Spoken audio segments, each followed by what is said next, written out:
Before we start a video, let me brief introduction about me, myself Sunil Yadav, CMD and Chief Educator at Devat KTC, which is India's first free GATE coaching institute. Having 4+ years teaching experience, I have secured All India rank 112 in GATE 2020. Feel free to contact us on these details if you have any query. Good evening dear students, myself Sunil Yadav, welcome to देवत KTC। आज हम कुछ ऐसे topic पे बात करने वाले हैं जो हमारे स्टूडेंट्स ने कमेंट सेक्शन में बताया कि सर अगर हमें आप सब्जेक्ट का सीक्वेंस बता देंगे तो हमें थोड़ा सा प्रिपरेशन करने में आसानी होगी। तो मुझे लगा कि हाँ यार, ये इंपॉर्टेंट टॉपिक है, इस पर डिस्कशन होना चाहिए। तो छोटा सा वीडियो बनाएंगे और आई थिंक जो भी बच्चे हैं जो मैकेनिकल इंजीनियरिंग से हैं, जो नहीं भी हैं, वो भी इस वीडियो को पूरा देखें, उनको कहीं ना कहीं से कुछ ना कुछ सीखने को मिलेगा।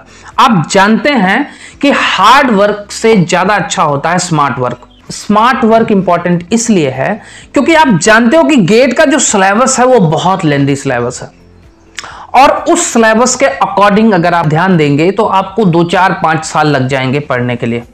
इसलिए आपको वही सब्जेक्ट में से वही टॉपिक पढ़ना है जिस टॉपिक को गेट के एग्जाम में अक्सर पूछा जाता है। क्योंकि आप देखिए कि बहुत से ऐसे सब्जेक्ट है, जैसे RAC है, refrigeration and air conditioning system. अब इसमें क्या है कि इसमें 2 मार्क्स के आने वाले हैं। अब आप पूरे साल मान लो 6 महीने RAC ही पढ़ते जाओ तो क्या फायदा। ऐसे ही मटेरियल साइंस है, मटेरियल साइंस भी बहुत बड़ा सब्जेक्ट है अगर देखा जाए तो, लेकिन मटेरियल साइंस से 1-2 मार्क्स के आने वाले हैं मैकेनिकल इंजीनियरिंग में। तो फिर वैसे तरीके से आपको काम करना है जिस तरीके से आपको आपकी जो परफॉर्मेंस है वो गेट के एग्जाम में इंप्रूव हो सके। ठीक है, तो अभी रिमेनिंग जो आई थिंक मुझे लगता है कि 8 से 8.5 महीने 9 महीने बचे हुए हैं गेट के एग्जाम में, और यही एक परफेक्ट टाइम है जब आपको प्रिपरेशन शुरू करने की जरूरत है। ठीक है, मोटिवेशन के साथ आप लगे रहिए, बाकी चीजें जो है, जो भी कंटेंट है वो हम आपको लगातार डिलीवर करते रहेंगे। चलिए ठीक है, ज्यादा देर ना करते हुए हम सब्जेक्ट के बारे में बात करते हैं। जो मुझे लगता है यार कि जो मैंने अपने स्टूडेंट्स को अभी तक अपने एक्सपीरियंस के हिसाब से बताया है वो यही है कि पहला सब्जेक्ट अगर आप पढ़ना चाहते हैं तो 1 महीने आराम से आप जनरल एप्टीट्यूड को दे दीजिए। जो एप्टीट्यूड पोर्शन 15 मार्क्स का गेट के एग्जाम में आता है वो बहुत इंपॉर्टेंट होता है और बहुत आसान होता है आई थिंक, क्योंकि एप्टीट्यूड एक ऐसा चीज है जो आप बचपन से पढ़ते आ रहे हैं। आपका माइंड, और खास करके जो इंजीनियर्स हैं, इनका माइंड तो वैसे भी एप्टीट्यूड के लिए ही बना हुआ है।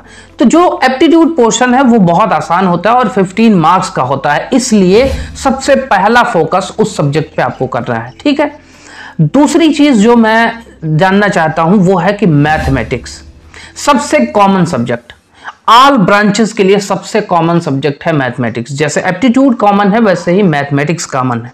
आप जानते हैं पिछले साल ही गेट में उन्होंने 13 मार्क्स का मैथमेटिक्स फिक्स कर दिया है, तो आपके 13 ये और 15 वो, लगभग 28 मार्क्स आपके कंफर्म हो जाएंगे। अब आप सोचिए कि जो बच्चा टेक्निकल में ना भी जाना चाहे और उसके पास कैटेगरीज हों, आप समझिए कि जिस बच्चे का टेक्निकल पोर्शन हो सकता है वीक हो और वो उसके पास कैटेगरी हो, जैसे SC ST वगैरह कैटेगरी है, तो वो बच्चा सिर्फ एप्टीट्यूड और मैथमेटिक्स से ही गेट क्वालिफाई हो सकता है। और आप जानते हैं कि जो गेट का एग्जाम है इसका बेनिफिट क्या है। अगर आप सिर्फ गेट क्वालिफाइड हो जाते हैं तो भी आपको NIT या IIT या किसी गवर्नमेंट कॉलेज से एमटेक का मौका मिल जाता है और वहां पे आपको घर से पैसे लेने नहीं पड़ेंगे। 12,400 रुपए स्कॉलरशिप आपको पर मंथ मिलेगी। तो आप समझ रहे हैं कि गेट क्वालिफाई होने का ही कितना बड़ा एडवांटेज है। ठीक है, दूसरी चीज यह है कि अगर आप टेक्निकल पोर्शन में आते हैं, अब मैं बात करूंगा स्पेशली फॉर मैकेनिकल इंजीनियरिंग के लिए, तो जो पहला सब्जेक्ट है वो मेरे दिमाग में आता है मैन्युफैक्चरिंग। क्योंकि मैन्युफैक्चरिंग एक ऐसा सब्जेक्ट है जिसमें आपको इंटरेस्ट भी आएगा। क्यों? क्योंकि उसमें कुछ थ्योरेटिकल पोर्शंस भी पूछे जाते हैं। क्योंकि मैं जानता हूं जो बच्चे थोड़ा सा वीक होते हैं, जो बच्चे प्राइवेट कॉलेजेस से बीटेक कर रहे हैं, उनको थोड़ा थ्योरेटिकल पोर्शन में ज्यादा मजा आता है, न्यूमेरिकल पोर्शंस में नहीं मजा आता उतना। लेकिन क्या है कि देखो, गेट का एग्जाम तो भाई 90% न्यूमेरिकल पे ही बेस्ड है, तो आपको सबसे पहले अपने मन से ये डर निकालना होगा। आपको न्यूमेरिकल से फाइट करना है और आपको लड़ना पड़ेगा उस चीज से, तभी जाके आपको जीत हासिल होगी। लेकिन फिर भी मैं कह रहा हूं कि मैन्युफैक्चरिंग एक ऐसा सब्जेक्ट है जो बहुत आसान है और इसका ब्रॉड सिलेबस है। तो अगर आप इसमें से चुनिंदा चीजों को अगर आप पढ़ते हैं तो आई थिंक मैन्युफैक्चरिंग को मैंने देखा यार कि ये 12 से 20 नंबर तक भी आया हुआ गेट के एग्जाम में। तो आप समझ रहे हैं कि अगर ये ऑन एन एवरेज में 15 मार्क्स ले लेता हूं तो आप समझिए कि लगभग आपके 40 मार्क्स फिक्स हो जाएंगे। समझ रहे हैं? और 40 मार्क्स का मतलब हुआ कि कोई भी कैटेगरी हो, वो चाहे कैटेगरी हो चाहे ना हो, चाहे वो जनरल का ही स्टूडेंट्स हो, सिर्फ एप्टीट्यूड, मैथमेटिक्स और मैन्युफैक्चरिंग अगर वो सिर्फ 3 सब्जेक्ट को पूरे 6 महीने में पढ़े तो भी वो गेट क्वालिफाइड हो जाएगा। अब लेकिन ध्यान क्या रखना है कि भाई जो पढ़ना है वो स्ट्रांग पढ़ना है।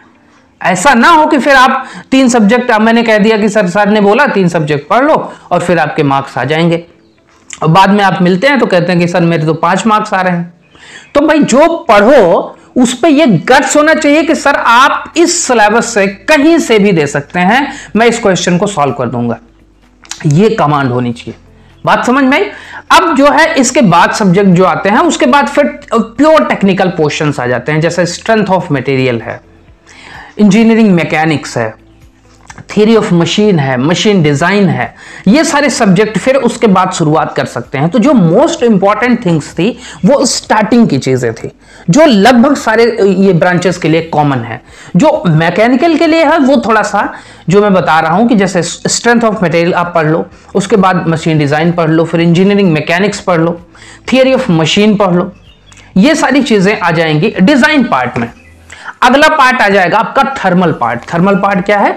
थर्मल पार्ट में जैसे फ्लूइड मैकेनिक्स है, बेसिक थर्मोडायनेमिक्स है, अप्लाइड थर्मोडायनेमिक्स है, पावर प्लांट जो है, आईसी इंजन वगैरह। अच्छा, सबसे मजेदार बात क्या है मैकेनिकल इंजीनियरिंग की कि यहां पे जो भी आप सब्जेक्ट पढ़ते हैं, जो टॉपिक पढ़ते हैं, वो आपकी प्रैक्टिकल लाइफ में दिखता है। जैसे आईसी इंजन में आप देख रहे हैं तो आपको लगातार चीजें दिख रही हैं सामने, गाड़ियां जा रही हैं, आ रही हैं, उन गाड़ियों के बारे में अगर आप एनालिसिस करें तो उसमें पूरा का पूरा आपको इंटरेस्ट दिखेगा।